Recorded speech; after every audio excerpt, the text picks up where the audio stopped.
Hoy, como dije, contamos con Natalio Botana, vastamente conocido. Natalio Botana es doctor en Ciencias Políticas y Sociales de la Universidad de Lovaina. Fue director del Departamento de Ciencias Políticas y Relaciones Internacionales y profesor en la Universidad Torcuato Di Tella. Profesor visitante en el Instituto Ortega y Gasset de la Universidad Complutense de Madrid. Miembro de número de nuestra academia y de la Academia Nacional de Historia. Y miembro correspondiente de la Academia de Ciencias Morales y Políticas de España. Es colaborador y lo leemos con frecuencia en sus columnas en los diarios La Nación o Clarín. Es autor de numerosos libros. Entre ellos podemos nombrar El orden conservador, la política argentina entre 1880 y 1916, de la República posible a la República verdadera.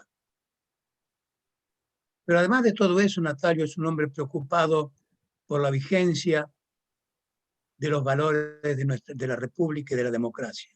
En ese sentido, honra con sus trabajos el esfuerzo de todos los que estamos convencidos que tenemos que vivir en una república democrática.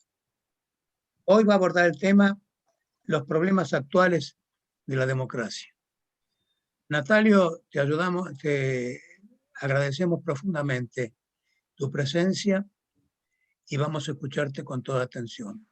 Luego de su exposición, como es habitual, dispondremos de unos 20-25 minutos para hacerle la pregunta correspondiente. De nuevo, Natalio, muchas gracias por tu presencia. Bueno, Horacio, el agradecido soy yo.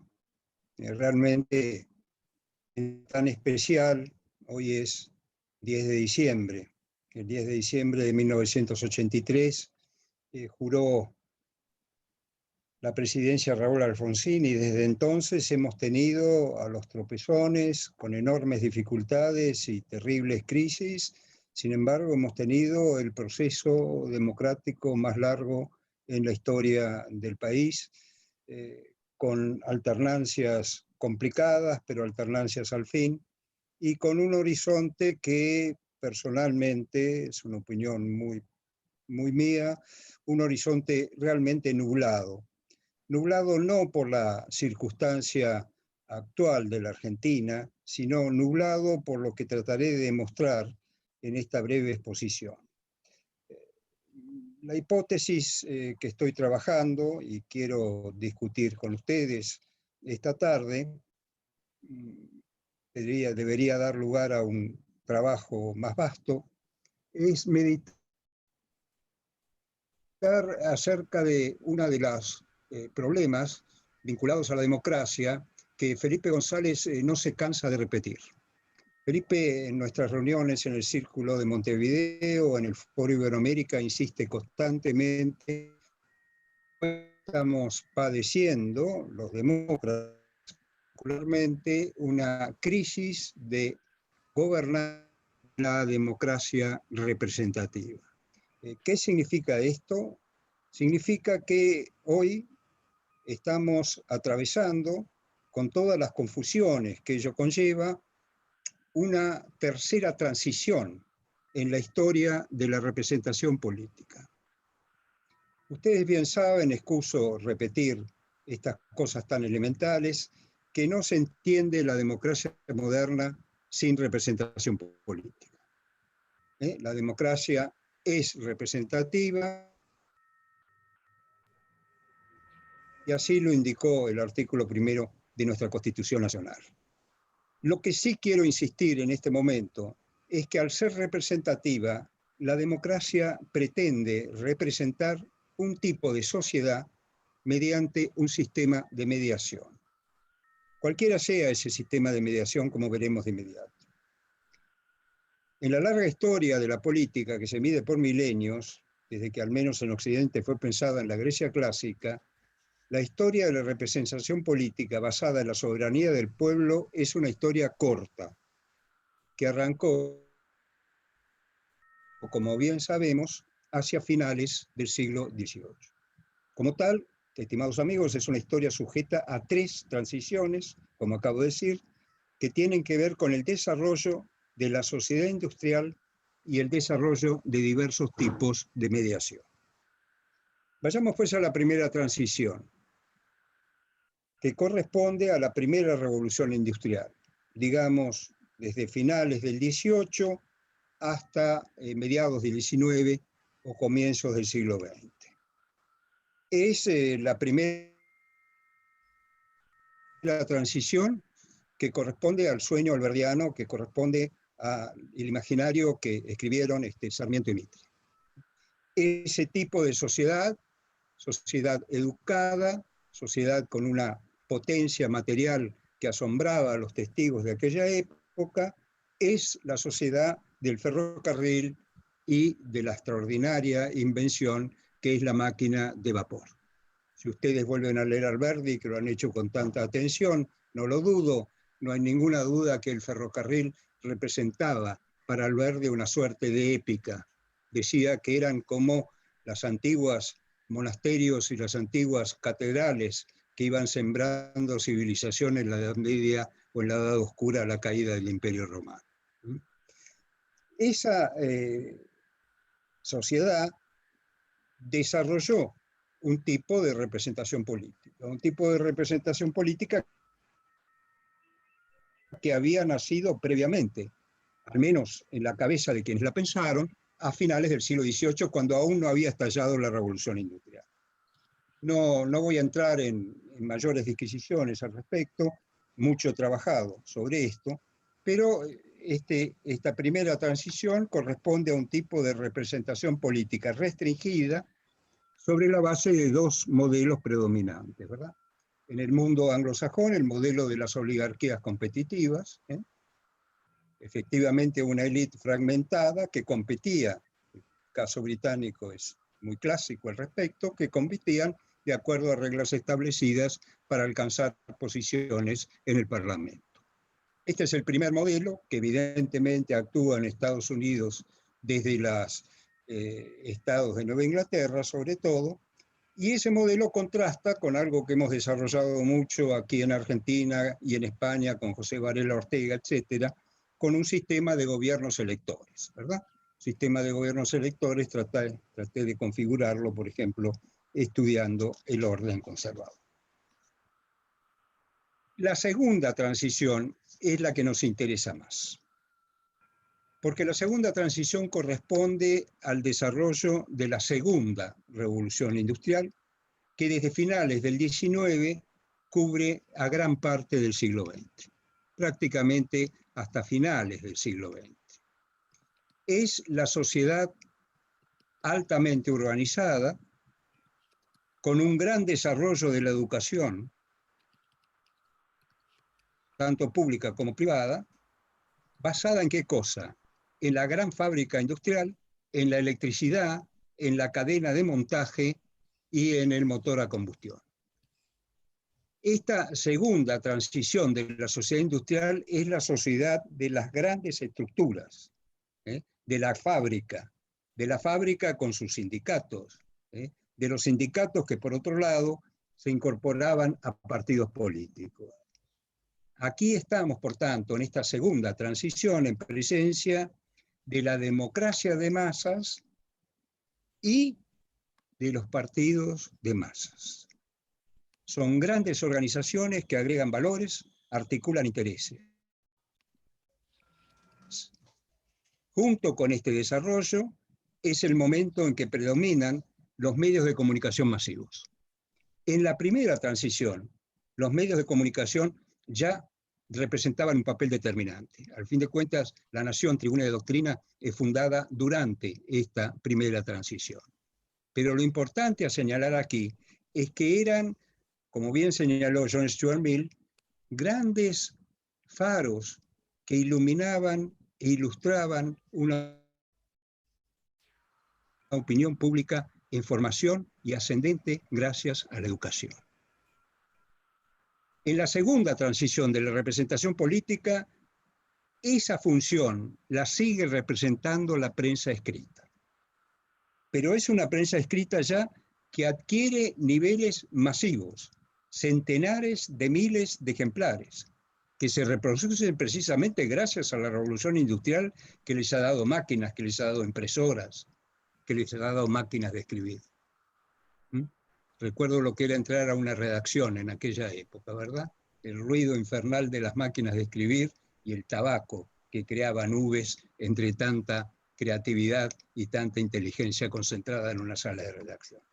Pues bien, ven ustedes que aquí estamos en un momento de masificación. Y no solo a la prensa escrita, en esta segunda transición se sumaron, y no solo la prensa escrita predominó, como en la primera transición, en esta segunda. También se sumaron, ¿qué cosas? Se sumó la radio y se sumó la televisión. A punto tal que al final de sus días, Sartori, con mucho mal humor, sostenía que el sujeto de esta segunda transición de la representación política se había transformado en un sujeto pasivo, en un homo videns que lo único que consumía eran mensajes que disparaba la televisión. A mí me tocó vivir, gracias a la edad y gracias a la oportunidad que tuve en la década del 60 de pasar largos años en Europa estudiando, me tocó vivir ese mundo. Me tocó vivir lo que Bobbio llamaba el estado de partidos. Me tocó ver en funciones al Partido Comunista Italiano, me tocó ver en funciones al Partido Laborista Inglés, me tocó ver en funciones a los grandes partidos demócratas cristianos, que ya se internaban en un momento de crisis, pero que mantenían todavía esa poderosa organización. Los sistemas de partidos, por consiguiente, eran sistemas de grandes organizaciones. Los veían en todos lados, en el mundo democrático, los veían en Europa, los veían en Estados Unidos. ¿Cómo no evocar aquí lo que era el Partido Demócrata de los Estados Unidos, forjado ya desde la época de Roosevelt? Lo veían también en Canadá, en Australia. Argentina, nuestro país, que yo creo que había ganado la primera transición en la representación política, en la segunda transición, sobre todo a partir de 1930, entra en un túnel oscuro, en un túnel de crisis recurrentes que generan el gran problema que la Argentina no pudo resolver. Esas crisis, esos golpes de Estado, ese faccionalismo dentro de los partidos, cómo olvidar la gran división que padece el radicalismo luego del año 1955. Todos esos factores lo que van a dejar en nuestro suelo histórico es la realidad de un sistema de partidos inexistente. Se hablaba de partido militar, se había llegado a ese extremo. Se hablaba de que el peronismo, que había realizado en gran medida muchos de los factores, había llevado a cabo muchos de los factores que formaron los grandes partidos de masas europeos, por ejemplo, la incorporación del sindicalismo, la incorporación del voto femenino, etcétera, etcétera, sin embargo se presentaba proscripto permanentemente más como un movimiento que como un partido.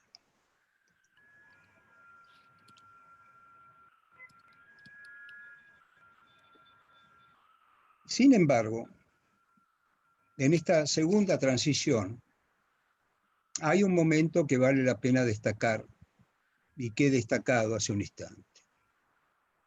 En 1983, sobre todo a partir de toda la década del 80 y gran parte de la década de los 90, la Argentina procuró forjar un sistema de partidos. Procuró forjar lo que en muchos otros rincones del mundo occidental se llamaba un bipartidismo responsable. El justicialismo de movimiento, creo que ahí la influencia de Antonio Cafiero fue muy importante, pasaba a configurarse como partido, y el radicalismo, sobre todo el radicalismo de Alfonsín, no solo había logrado, digamos, recuperar su elán mayoritario, sino que había logrado reincorporar a muchos corrientes que se habían separado del partido a partir de la década del 50. Es decir, la Unión Cívica Radical volvía a ser un gran partido nacional y el peronismo también volvía a ser en esa medida. Por cierto, lo que estoy presentando de una manera tan esquemática y tan modelística no responde a una realidad mucho más compleja y mucho más dura, pero no hay ninguna duda que en los momentos cruciales de aquellos años el sistema de partidos responsables se mantuvo de pie, sobre todo frente al impacto, que también conoce nuestro presidente de este Instituto de Filosofía Política, el impacto de las rebeliones militares debido a los juicios de las juntas y lo que vino después. Uno de los momentos más interesantes de aquellas circunstancias, cuando uno ve en el balcón de la Casa Rosada a todos los partidos representados al lado del presidente defendiendo la institucionalidad democrática. Ciertamente eso caducó. Eso caducó en la gran crisis, la primera gran crisis que azota a la democracia, la gran crisis del 2001-2002. Y me equivoco, no es la primera gran crisis económica, sino la segunda gran crisis económica, pues la primera fue la que tuvo que soportar la administración de Alfonsín con la primera hiperinflación. Pero cuando viene el impacto de la crisis 2001-2002, aquí evidentemente se vive uno de los típicos fenómenos tan repetidos en la Argentina del siglo XX, que es el fenómeno del desmoronamiento, ¿no? Crisis dentro del radicalismo muy aguda, muy aguda, y crisis también dentro del peronismo.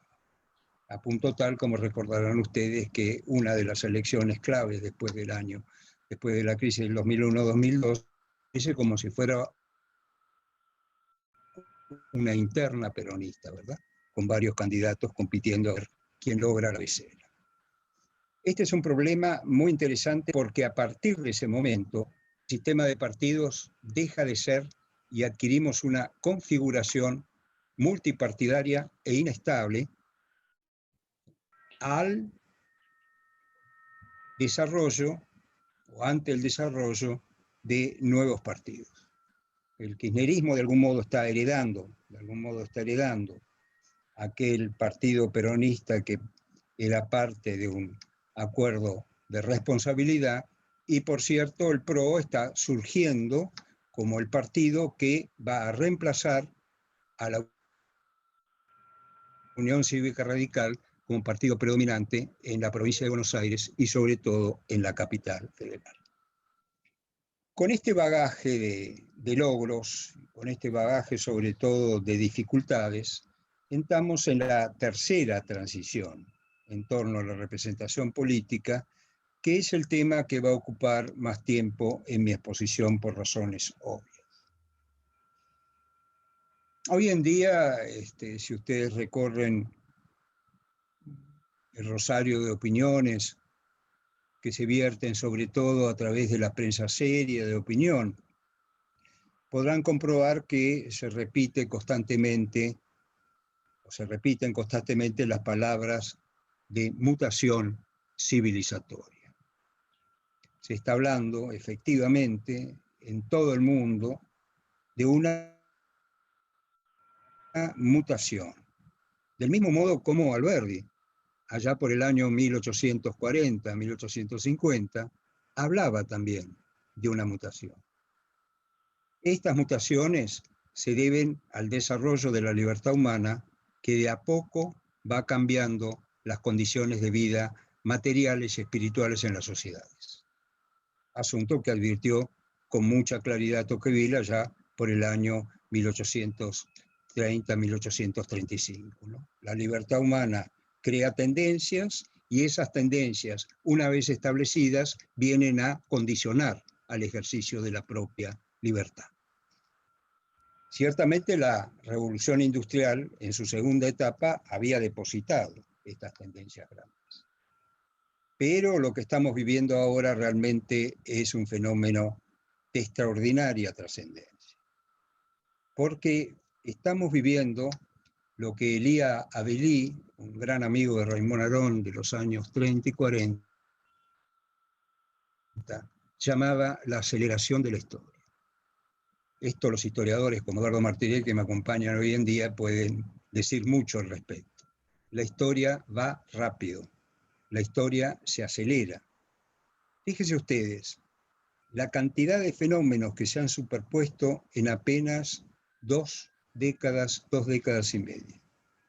Primero la revolución digital, luego la revolución informática. A la revolución informática sigue la revolución de Internet. A Internet los teléfonos inteligentes. A los teléfonos inteligentes la robótica. A la robótica la inteligencia artificial. Todo esto concentrado en tan poco tiempo. En muy, muy poco tiempo. Mientras que la segunda transición, la transición de la revolución industrial y la transición de los grandes de la segunda revolución industrial y la transición de los grandes partidos de masas, llevó un ritmo acaso un poco más pausado, dado que prácticamente está cubriendo todo un siglo. Y acá viene el gran incógnita, la gran incógnita que quiero discutir con ustedes porque no tengo las ideas muy claras. Es muy difícil explorar la historia cuando somos partícipes de esa misma historia. Es lo que decía Huizinga ya por el año 1935, ¿no? Es muy difícil disipar, el gran historiador Huizinga, ¿no? Es muy difícil disipar las tinieblas que nos rodean porque el historiador tiene la ventaja de tener la perspectiva y la larga duración, cosa que en este análisis no la tenemos. Estamos viviendo la inmediatez de los acontecimientos. Pero aquí sí, en torno a la representación política, estamos viviendo fenómenos altamente trascendentes. En primer lugar, el debilitamiento de los partidos políticos. El debilitamiento de los partidos políticos no es un hecho argentino. Es un hecho universal, si por hecho universal nos referimos al estado actual de las democracias. ¿Obedece esto a la irrupción de las redes sociales? En parte sí. Obedece a la irrupción de las redes sociales porque las redes sociales están generando un fenómeno de horizontalidad en torno a la comunicación que hasta ahora ignorábamos. En la línea de John Stuart Mill, de que hablé al principio, y en la línea de los grandes órganos de opinión de la segunda transición de la representación política, la idea era de que la opinión se forjaba en torno a la razón y a los hechos. Kant decía que la comunicación política era una forma del juicio. Era una forma del juicio. Hoy, en cambio, lo que vemos es el estallido de las pasiones, el estallido de las opiniones, el estallido, en fin, de una horizontalidad que, como señalaré de inmediato, contrasta con otro tipo de control y de manipulación. Frente a este fenómeno de fragmentación, de estallido,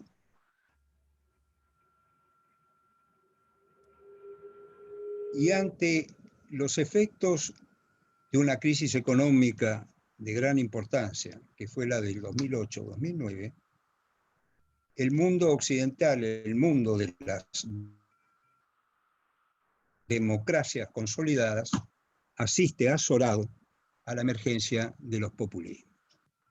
Digo que asiste azorado porque quien se ha formado en universidades europeas y norteamericanas, o ha enseñado en ellas allá por las décadas del 60 y del 70, tenían muy en claro que el populismo era el fenómeno de los de abajo, dicho por parte de ellos. Era el fenómeno de América Latina, era el fenómeno eventualmente de Turquía, fenómenos de Medio Oriente, pero nunca el populismo se consideraba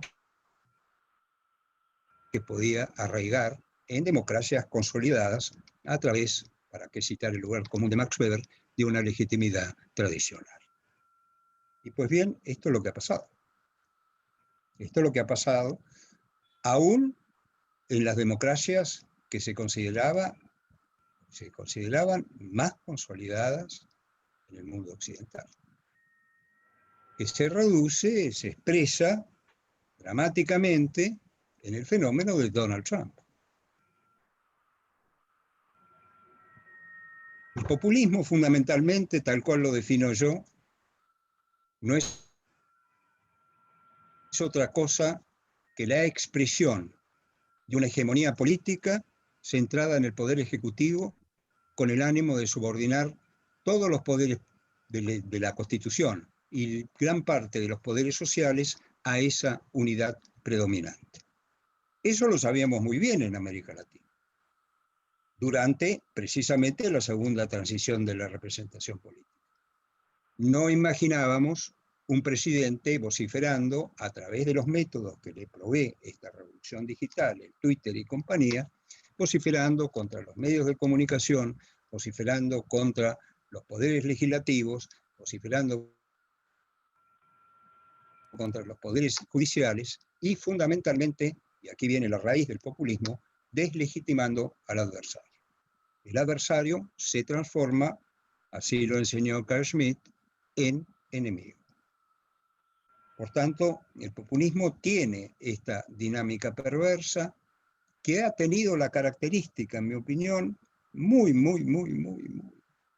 sobrecogedora, diría yo, de extenderse universalmente.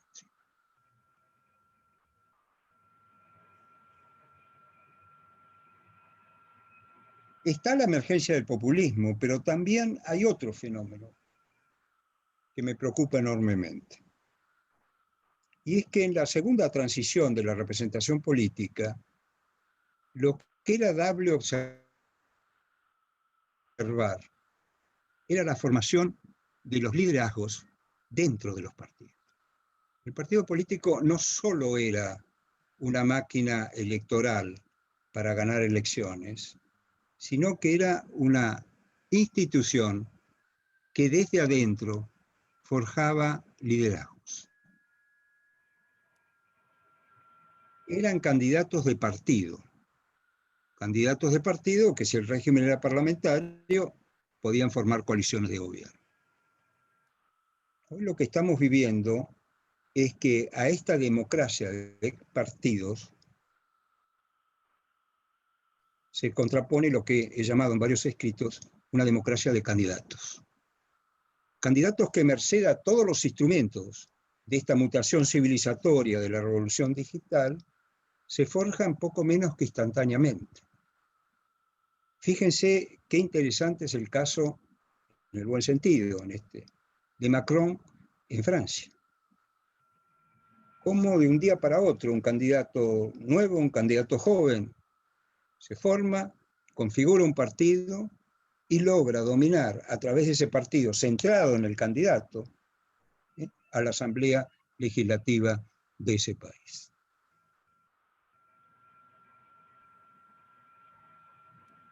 Este me parece que es un punto de extrema importancia, porque junto con la emergencia de esta democracia de candidatos, tenemos la emergencia de lo que he llamado en algún artículo los cazadores de partido,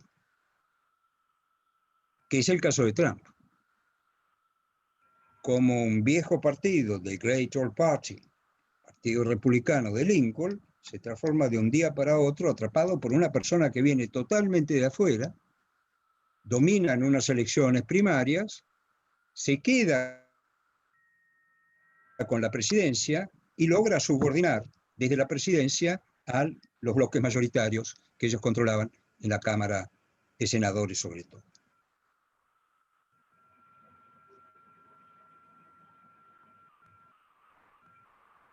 Tal suerte, con esto voy a entrar en la última parte de mi exposición, estamos frente, por cierto, a una geografía de la democracia, eso es bueno sostenerlo, la democracia no ha caído como cayó en el periodo de entreguerras, sobre todo en Europa, pero es una geografía de la democracia donde sobresalen muchos rasgos, yo voy a señalar solamente 3, en aras al tiempo de que dispongo. El primer rasgo ya lo señalé, hay un predominio de la opinión pública marcada por la horizontalidad. Todos opinan. Y a su vez hay un predominio de la opinión pública marcada por la manipulación de dicha horizontalidad por gobiernos y corporaciones. Esto se corresponde con el predominio de ideologías y relatos, como se dice ahora, basados en interpretaciones y no en hechos objetivos. No sé si ustedes recuerdan que Lord Keynes, antes de ser Lord, en su teoría del año 1936, escribió que detrás del tumulto de las políticas económicas, detrás del tumulto de los agentes económicos y de los ministros que llevan a cabo esas políticas, siempre se esconde, aunque los actores lo ignoran, alguna idea por ahí perdida. Yo no digo que nuestros agentes y nuestros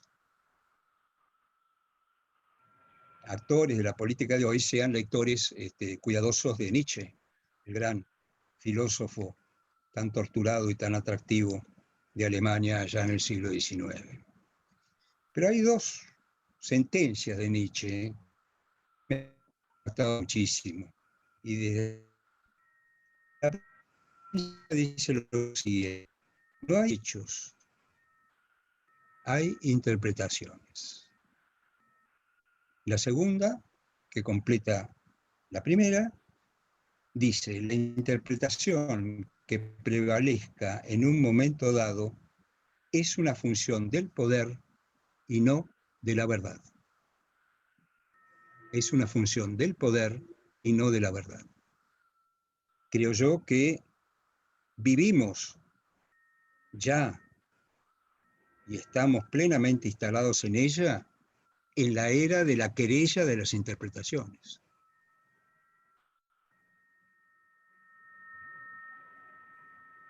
Un combate durísimo. Claudio Escribano, la nota de hoy de La Nación, no es una nota, en realidad reproduce sus discursos, llama la devaluación de la palabra.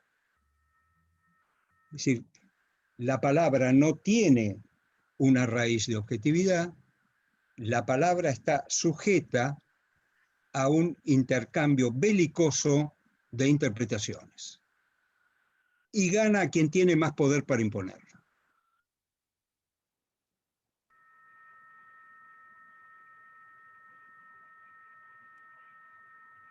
En ese sentido, advierto que en esta tercera transición de la representación política asistimos a una suerte de crepúsculo de los datos objetivos y sobre todo de los árbitros neutrales.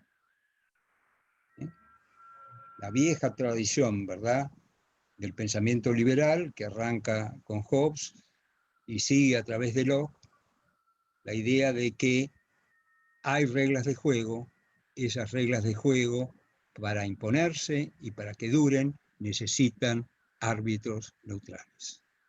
Y obviamente el árbitro neutral por excelencia en un sistema de separación de poderes es el Poder Judicial. Y me parece muy interesante lo que está pasando en estos días en nuestro país. Porque la entrada del lawfare, la entrada de la guerra judicial en el debate político, no es otra cosa que un combate por apropiarse de la interpretación de las palabras. Y el fenómeno es interesantísimo, porque ante una decisión de la Corte Suprema y otra decisión de la Cámara de Casación, todos invocan la palabra república, todos invocan el Estado de Derecho con diferentes interpretaciones. No hay un concepto dominante de Estado de Derecho y no hay un concepto dominante de república. Lo que hay son interpretaciones encontradas. Este mundo me parece que es un mundo absolutamente nuevo, no tanto por el intento de los hombres y de las mujeres de poder de manipular la palabra, sino por la difusión extraordinaria que esto tiene.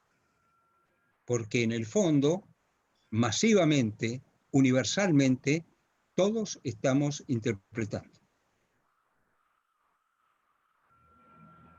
El segundo rasgo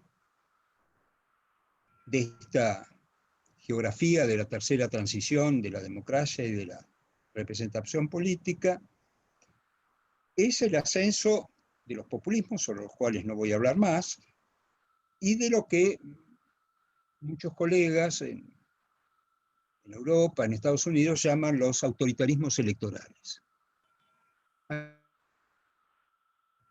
Aquí diría Chesterton que hay una paradoja muy interesante en la democracia, porque efectivamente los autoritarismos avanzan, pero el principio electoral no es abandonado.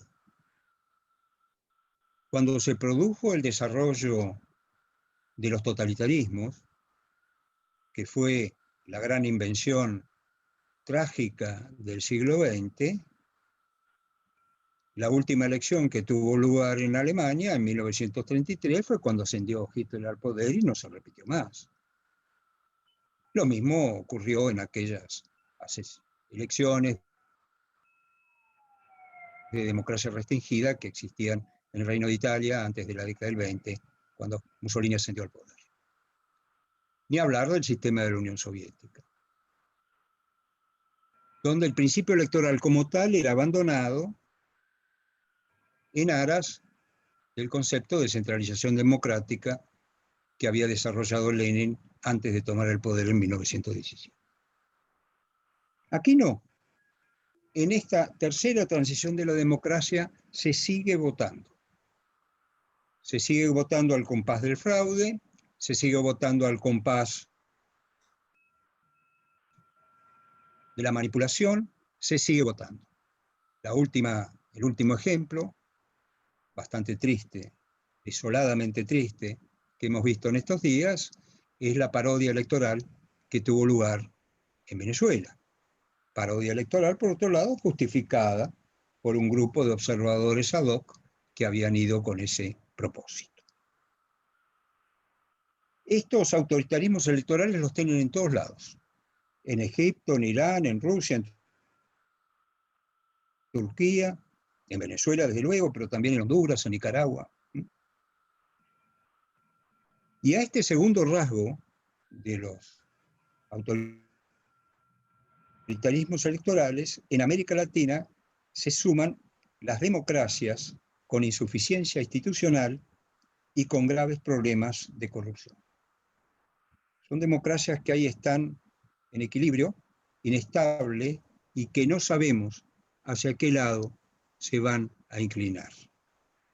Lo ven ustedes en Perú, desde luego en Bolivia, en Ecuador habrá una elección bastante dramática en el mes de febrero, en Brasil y desde luego en Argentina, donde el choque de interpretaciones ligado a la corrupción es cada vez más áspero. Es cada vez más áspero.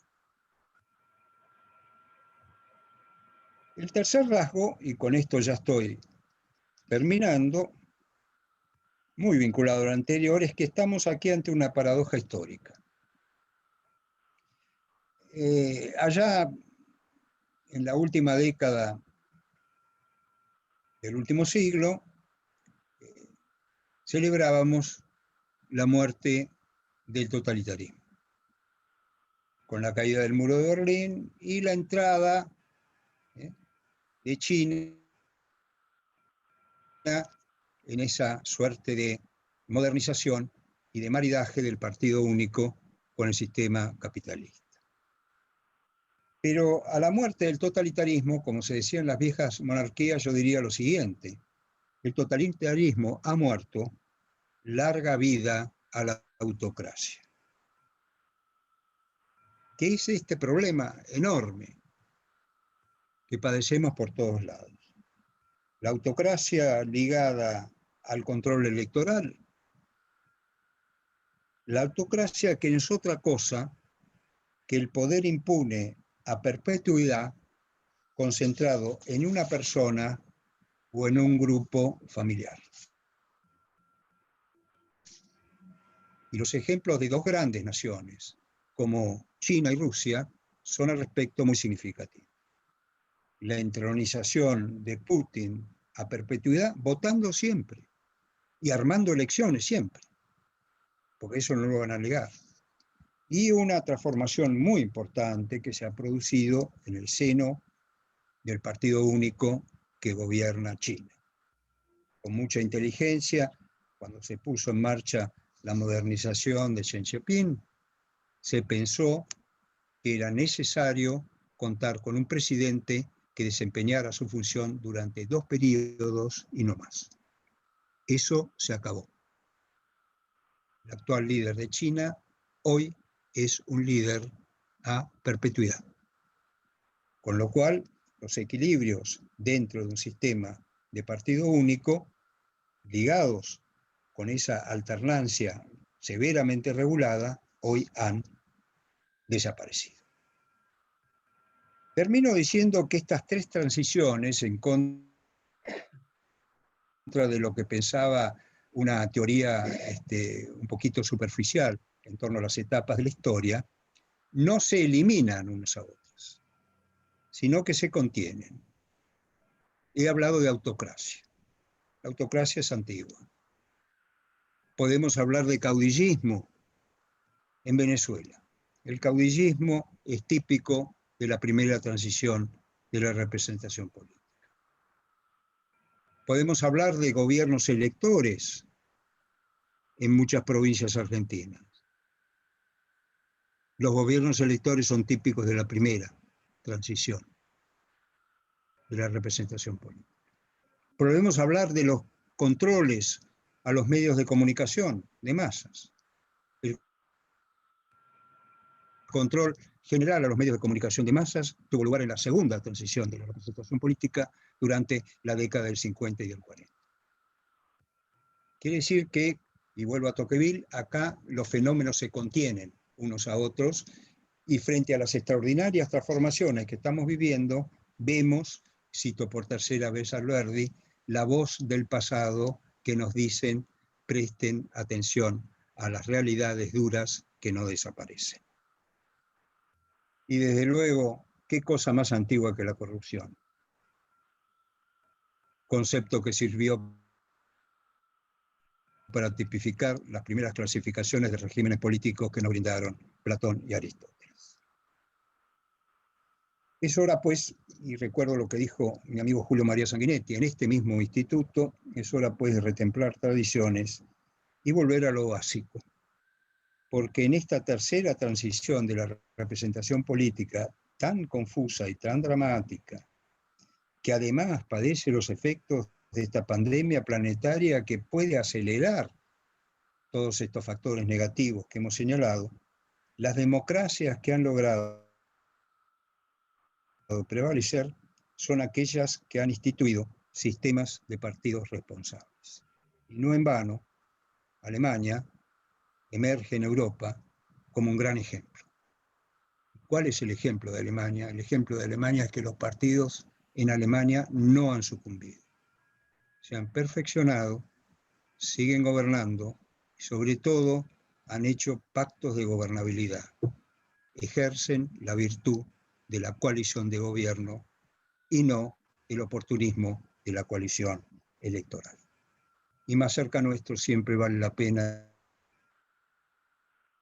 aquí viene mi corazón rioplatense, mirar al otro lado y ver el ejemplo que nos brindan los uruguayos. Bueno, querido Horacio, he hablado en exceso, así que les agradezco la buena voluntad que han tenido de escuchar. Gracias. Muchas gracias, académico Botana. Realmente ha sido interesantísimo y movilizadora, yo diría, sus palabras. Vamos a dejar abierto ahora las preguntas que se pueden realizar a través de Marcos. Adelante.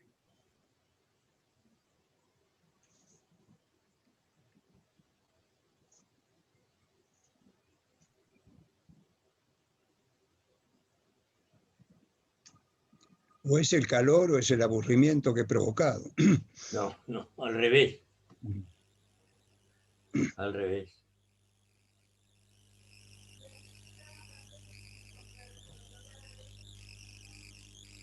Bueno, ¿Puedo hacer una pregunta? sí, por supuesto. Bueno, en vez de escribirle a Natalio, buenas tardes. Hola, Guillermo. ¿Cómo estás? Bien, bien. Me alegra tu apelación final a los partidos políticos porque coincido con ella. Tengo dudas y me gustaría alguna reflexión tuya sobre cómo hacer para reconstruir los partidos políticos capaces de aglutinar voluntades, analizar propuestas y proponer alianzas o no, o proponer, digamos, cursos políticos de acción. ¿Cómo hacemos, Horacio? ¿Respondo a cada pregunta en particular o...? No, a ver, vamos, cada una y Le la contesto a responde. Guillermo, entonces. Exacto. Bueno, aquí hay un problema, Guillermo, que tiene que ver con el tipo de legitimidad tradicional que tenés en un determinado país. Voy a comparar Argentina con Uruguay porque no solo por razones académicas, sino por razones familiares, conozco muy bien la política uruguaya. Argentina ha dilapidado la idea del sistema de partidos.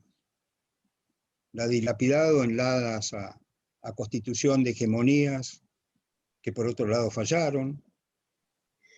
En muchos artículos, en muchos libros se ha hablado de que la Argentina es un cementerio de hegemonías, porque es una pura subjetividad que no termina de configurar un régimen hegemónico.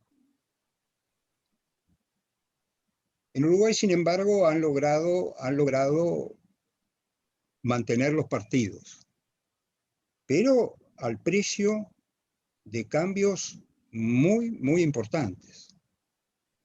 De los partidos tradicionales, el partido que se ha mantenido como columna vertebral, y hoy es la columna vertebral que gobierna el Uruguay, es el Partido Nacional, con un muy fuerte implante en todo el interior del país. Pero el otro gran partido popular del Uruguay, que era el Partido Colorado, el partido del presidente Sanguinetti, el partido del presidente Valle, ese partido fue suplantado, electoralmente hablando, por el Frente Amplio. Así que se ha producido una transición de partidos que no afectó al sistema, pero que lo ha cambiado.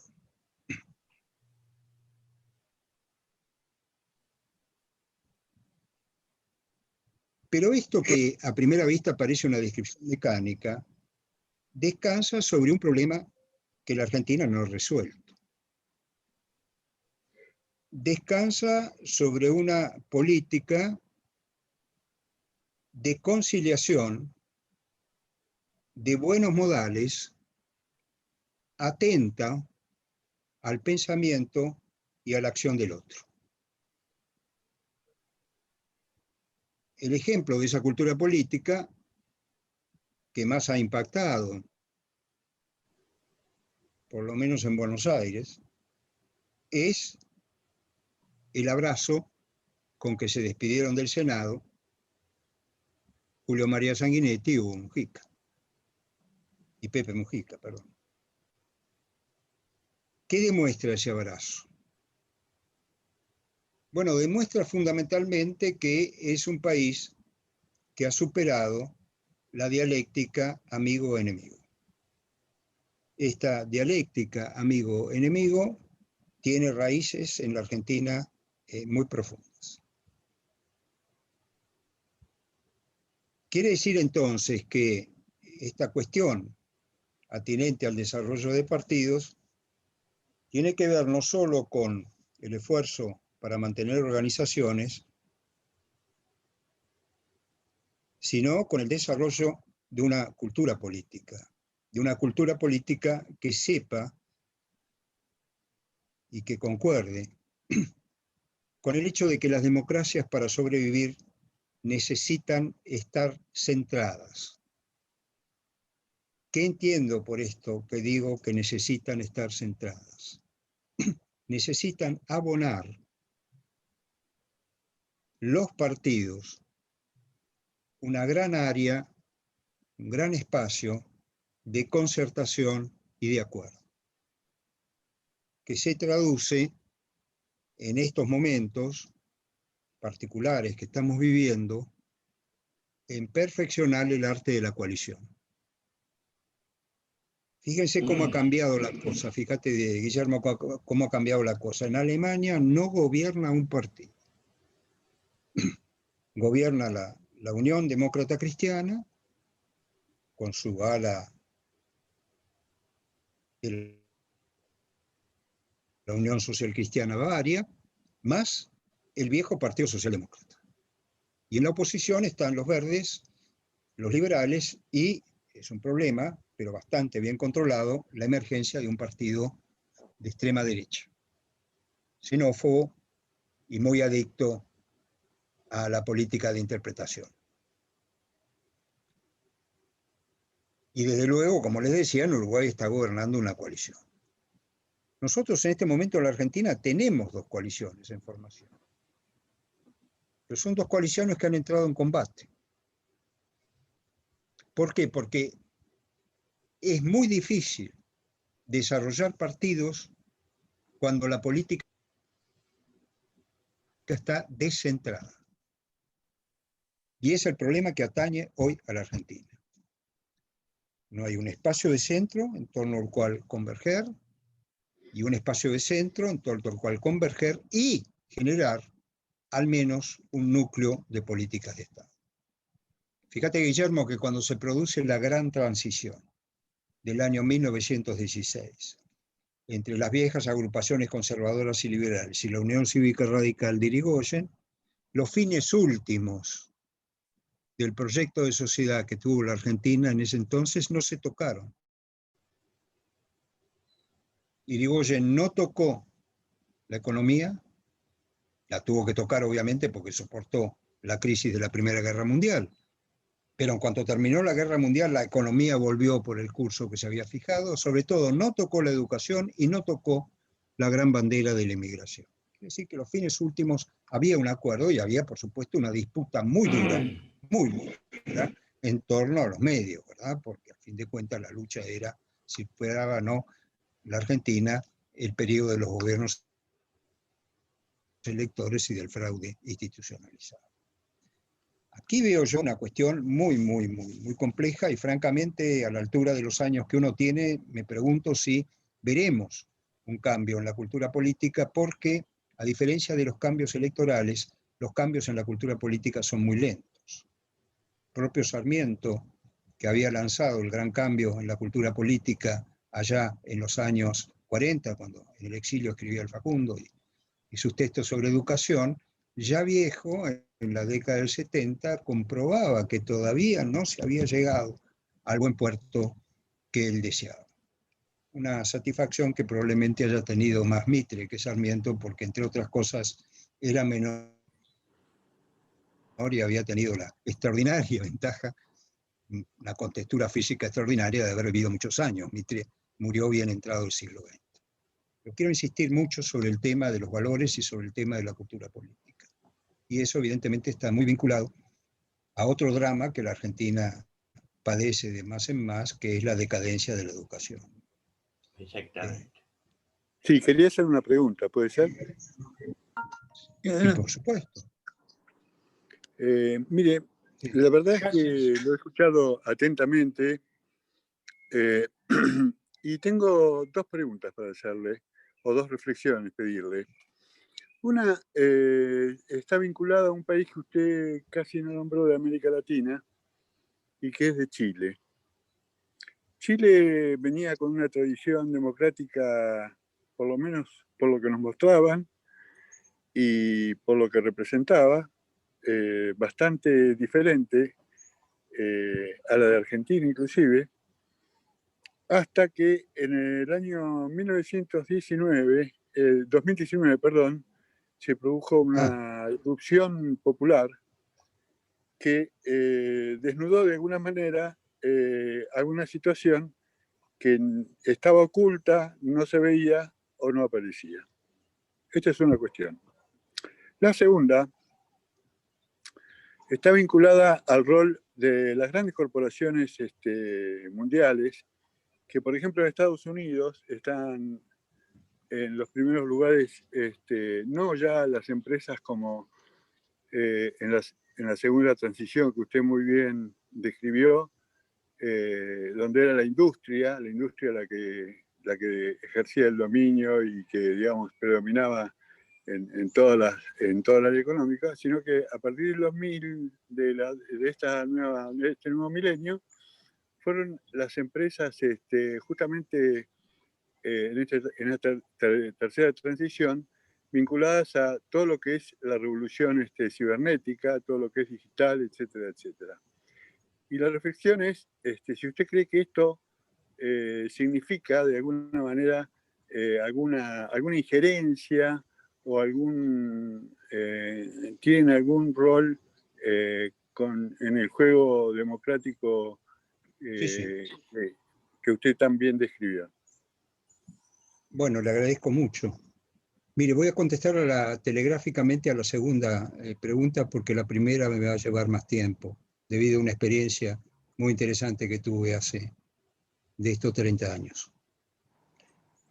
En este momento yo diría que el mundo de la revolución digital está orientado por dos grandes fuerzas organizativas. La fuerza del Estado, por ejemplo en China, por ejemplo en Rusia, que manipula la revolución digital, y la fuerza de las corporaciones. La fuerza de las grandes corporaciones que se han forjado precisamente y que han impulsado este desarrollo fáustico y universal. Bien.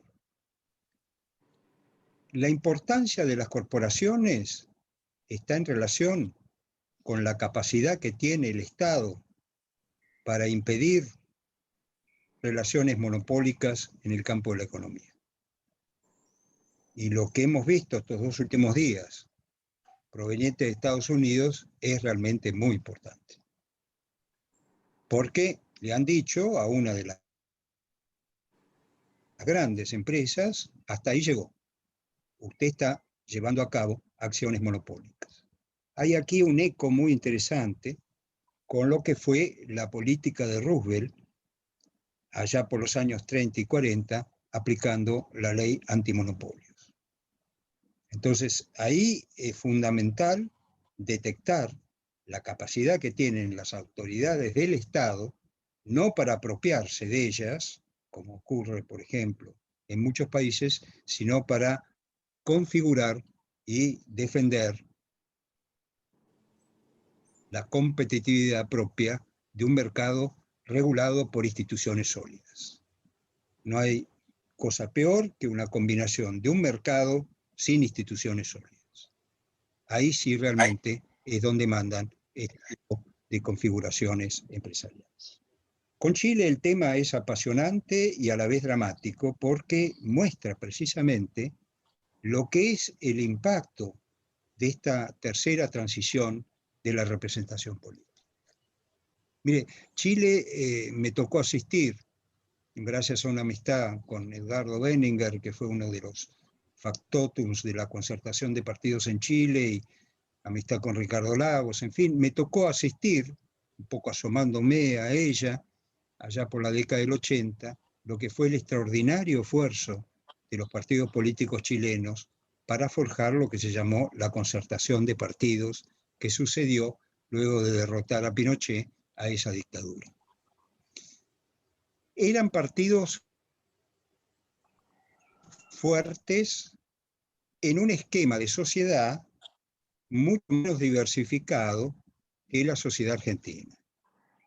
Pero partidos fuertes, lo era la Democracia Cristiana, lo era el Partido Socialista, lo era el Partido Socialdemócrata que precisamente fundó Ricardo Lagos. Y también, por cierto, sectores importantes del Partido Liberal, del antiguo Partido Liberal, que se sumaron a la Concertación. Quedaban, por otro lado, los partidos más ligados al desarrollo institucional de la dictadura de Pinochet, que son partidos que en este momento, dicho sea de paso, están gobernando Chile. Por una confluencia de estas transformaciones enormes que ha habido en la sociedad, más fenómenos muy interesantes ligados al costo de la educación. En Chile no lograron los partidos de la Concertación lograr instaurar la educación gratuita, como pese a todo lo tenemos nosotros y desde luego lo tienen los uruguayos. Se produjo, como usted bien dijo, este fenómeno de rebelión social. Ahora, aquí hay otro ejemplo de lo que está pasando con los sistemas de partidos en democracias. Este sistema de partidos chileno, que costó tanto trabajo reconstruir, que costó tanto trabajo llevar adelante, en poco menos de unos meses es herido de muerte. O, seamos esperanzados, seriamente herido. Y si usted ve las encuestas, en este momento, la opinión pública, esta opinión pública horizontal, esta opinión pública forjada, a través de esta tercera revolución industrial, ¿en qué se concentra? ¿A quién busca que la represente? A los alcaldes, es decir, intendentes en nuestro lenguaje. Hay un alcalde de derecha que parece que tiene una cierta popularidad, todo en un esquema muy fragmentado, 15, 17% de intención de voto. Hay un alcalde que proviene del antiguo Partido Comunista, que nunca participó en la Concertación, y alcaldes que se llaman independientes. Este es un caso extraordinario para ver lo que es el estado de fragmentación de la representación política en América Latina. ¿Dónde está la mediación? Estuvo en Chile, muy bien armada, pues fueron varias las presidencias que se sucedieron en Chile, varias. Sin embargo, ahora el misterio es muy grande y no sabemos qué tipo de representación habrá en la Asamblea Constituyente. La Asamblea Constituyente absolutamente necesaria porque lo que no logró la concentración de partidos en Chile fueron, en mi opinión, dos cosas importantes. Primero, democratizar a fondo la Constitución heredada de Pinochet y, en segundo lugar, montar un sistema educativo igualitario y con capacidad realmente para impulsar la movilidad social. ¿No? Tal que aquí sí, en Chile, tenemos un ejemplo acabado de lo que son las grandes incógnitas de la representación política en esta etapa que estamos viviendo. Muy bien, muchas gracias, Natalio Botana. Realmente ha sido muy movilizadora toda la exposición, todos los problemas que se han planteado. A mí me queda picando todavía el tema de la aceleración de la historia. Me da la impresión de que la revolución de la tecnología avanza mucho más rápido que nuestra capacidad de respuestas, de tal manera que estamos permanentemente frente a nuevos desafíos y que quizás nuestras respuestas lleguen a veces demasiado tarde. De todas maneras, creo que lo que hemos escuchado es un incentivo para que el próximo año abordemos estos temas que van a ser iguales o quizás más complejos todavía de lo que hemos hablado, y esperamos contar con las presencias lúcidas de expositores como lo fue hoy Natalio Botana. Muchas gracias, Natalio, y muchas gracias a todos los que han participado de esta reunión. Bueno, muchas gracias a ustedes. Realmente he Felicitaciones. disfrutado mucho estos momentos. Felicitaciones. Hemos Muchas aprendido gracias. mucho. Muy bien, Viviendo Natalio. a fuerza de pantallas, ese es nuestro destino. Muy bueno, Natalio. Estupendo. Gracias, Excelente, Eduardo. Natalio. Sí. Bueno, voy a decir cómo me llamo, porque fui casi el único que preguntó. Yo soy Alberto Breilinger, de la ciudad de La Plata. Mis padres son alemanes, así que me siento bastante orgulloso de eso. Platense, sí. Bueno, usted debe saber muy bien que en el año 1975, en España, se firmó lo que se denominó el Pacto de la Moncloa. Pacto que mucha gente habla y trata de imponer o trata de decir que esa es la solución, y creo que muchos ni siquiera lo han leído al Pacto de la Moncloa, que fue, como usted muy bien sabe, un pacto estrictamente político. Ahí no tuvieron nada que ver los sectores sociales en España. Y fue una salida, digamos, a todo el proceso anterior, que había sido un proceso, por decirlo en una mínima expresión, como autoritario. ¿Usted cree que puede darse en Argentina en el futuro una salud, no digo de este igual o parecida, pero digo de esa naturaleza? Bueno, lo deseo, pero no sé si es posible, pero le voy a contar una anécdota. Resulta que una noche estábamos comiendo en la casa de Carlos Manuel Muñiz, personaje inolvidable por tantos motivos, con Manuel Fraga Iribarne, que había llegado de visita al país porque, claro, el electorado gallego en las elecciones españolas es decisivo votando desde Buenos Aires. ¿Sí? Manolo Fraga, bueno, lo cultivaba muy bien. Entonces dio la casualidad que se sentó al lado mío, en la mesa. Y le pregunto lo mismo que me pregunta usted, ¿qué me puede decir de los pactos de la Moncloa? Y Fraga me dijo, nada. Lo único importante del pacto de la Moncloa es que yo y Carrillo, el líder comunista, nos sentamos en la misma mesa. Él me quería matar a mí y yo quería matarlo a él. Este es el cambio fundamental de política. Claro. Este es el cambio fundamental de mentalidad política. Y hay que ver lo que fue el papel de Carrillo en la transición. Sí. Es decir, el Partido Comunista entró más rápido a la transición que el propio Partido Socialista de Felipe González. Sí. Y Bueno, no muy digamos bien. la transformación que tuvo Fraga, ¿no? Que se transformó en... Fraga fue, sus últimos años, un típico representante Tory, por el conservadorismo británico, que había estudiado también. Él fue embajador, además, en Londres durante muchos años. Pero por eso le digo, lo que esto exige no es tanto la técnica, como usted bien ha dicho, del pacto de la Moncloa, si hay inflación, si no hay inflación, en fin, sino fundamentalmente los gestos que provocan una transformación de la cultura política. Los gestos simbólicos siguen siendo muy importantes en política, muy importantes. Como lo fue el gesto simbólico, vuelvo a lo que dije en la exposición, cuando todos los partidos políticos se reunieron al lado de Alfonsín en el balcón de la Plaza de Mayo cuando se produjo una insurrección militar. Esos gestos son los gestos que necesitamos y con esto creo que vale la pena subrayarlo una vez más, necesitamos, si fuera posible, reivindicar el valor de la palabra. La democracia griega nació en torno a ley Segón, ¿no? Que era la palabra que calificaba el gesto, el acto de pronunciarla en público. La palabra. Hoy el mundo está viviendo una suerte de destrucción de la palabra en